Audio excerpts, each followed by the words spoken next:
Hey, what's up, y'all? It's Steve again, Harmless Rebel. Time for another hard rock and metal video. Sorry I haven't been around for a while. Or haven't posted a video for a while anyway. I've been doing the live streams, but had a little glitch, about a month and a half ago when I posted my last video. I had actually filmed like 6 or 7 videos so that I had a bank of videos to post so I could post 1 or 2 a week. And when I went to post them, there was an issue with all of them. There was this really weird distortion through all the videos. I don't know what caused it, but everything I recorded that day was screwed up. And after filming all that stuff and already putting all the records away, I was pretty upset about it because there was some cool stuff in there. It wasn't just Vinyl Finds videos. So kind of burned me out for a while on doing videos as a whole. So regardless, just jump into it. First up, so if you've been watching me for a while, it's probably been a few years since I talked about this. Anytime Iron Maiden Live comes up, I talk about Beast Over Hammersmith. Ever since I heard that when it was first put on CD in maybe 2002, whenever the Eddie box, the metal box set came out, I've talked about how that's my favorite Maiden Live album, and it still is to this day.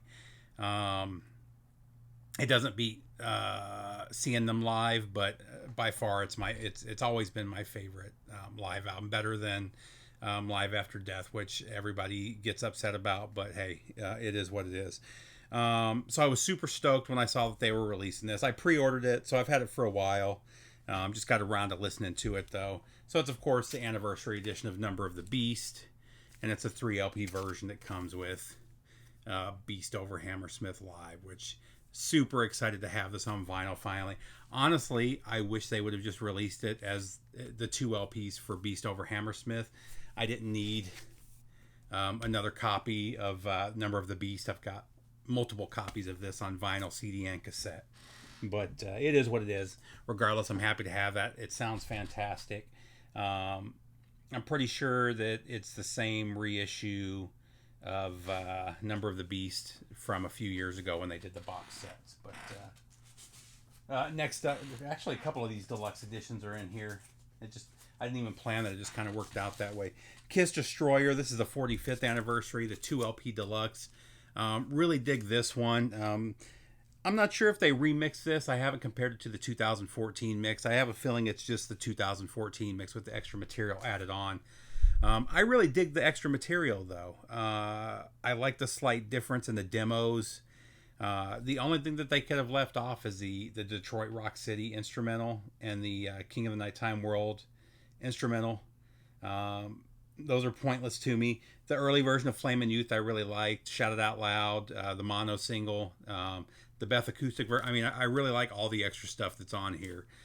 This is the colored vinyl. This is one you can still get for a decent price.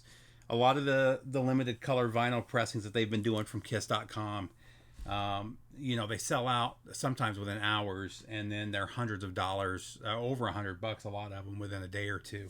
And this one they must have pressed a lot of these. This is the red and gold edition, and you can still get it for like $35-40, which is right about what I paid for it. So definitely worth grabbing though.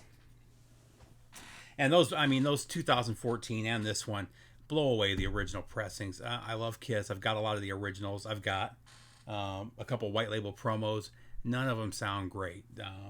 They just weren't the best press albums to start with. Next up, this one blew me away. How good this one sounded. Morbid Tales from Celtic Frost. I don't know who reissued or remastered this. It sounds like it was remixed. This thing sounds killer. I've got 3 of these deluxe editions so far. I love them all. They've done great job on all of them. This has one of my favorite Celtic Frost songs, Procreation of the Wicked. I actually heard Sepultura do that song first way back in the day, and then they released it on the Blood Rooted compilation, which, man, I wish they would do that on vinyl. That Blood Rooted compilation is fantastic. But the Sepultura version of Procreation is fantastic. But just a really killer album. And man, they killed it on this.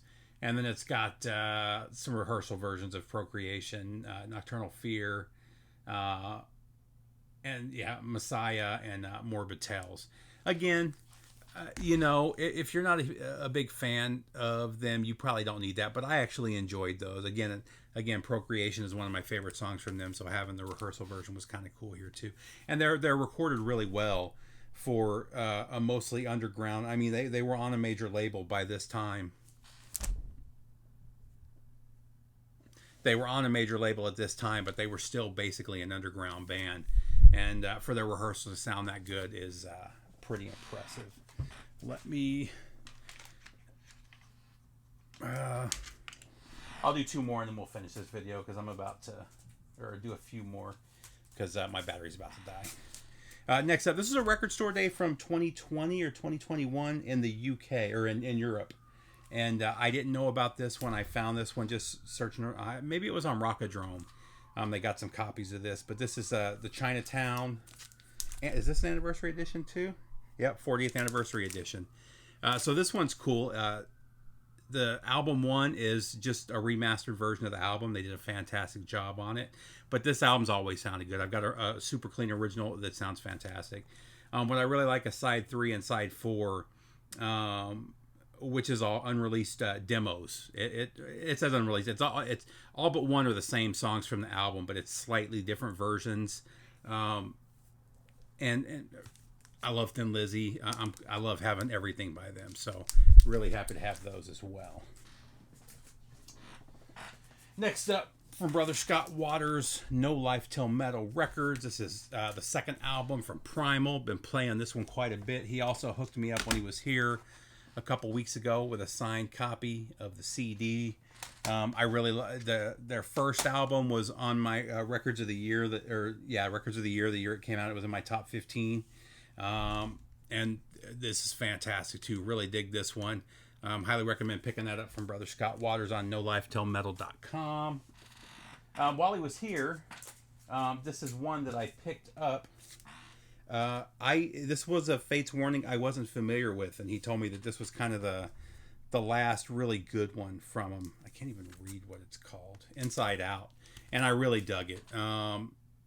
Yeah, this is kind of the end for me. Actually, I like the album after this too. This was 94. They had another album after this one that I really dug, and that was kind of it. Everything else since then has just kind of sounded the same to me. So, and then last but not least for this video, we'll keep this one short.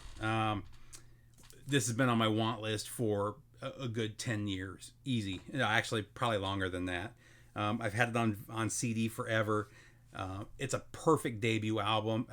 Beginning to end, this is a 10 out of 10. Unfortunately, I don't think their other albums are as good. Had these guys come out 2 years earlier, they would have been huge. But because this came out, I think it was 90 when this was finally released. It might have been 91. Yeah, I can't read the red on black right now. It was like 90 or 91 when this came out, though it was just too late for just a perfect kind of sleaze glam band. But Vain, No Respect, super clean, near mint copy, other than the little cutout promo copy. I got this for like $45. These are going for over $100 all day long. So super stoked to finally have that one. And that's it. Again, we'll keep this one short. I will plug this in and I'll probably do a part 2. Take care, guys. Later, EC.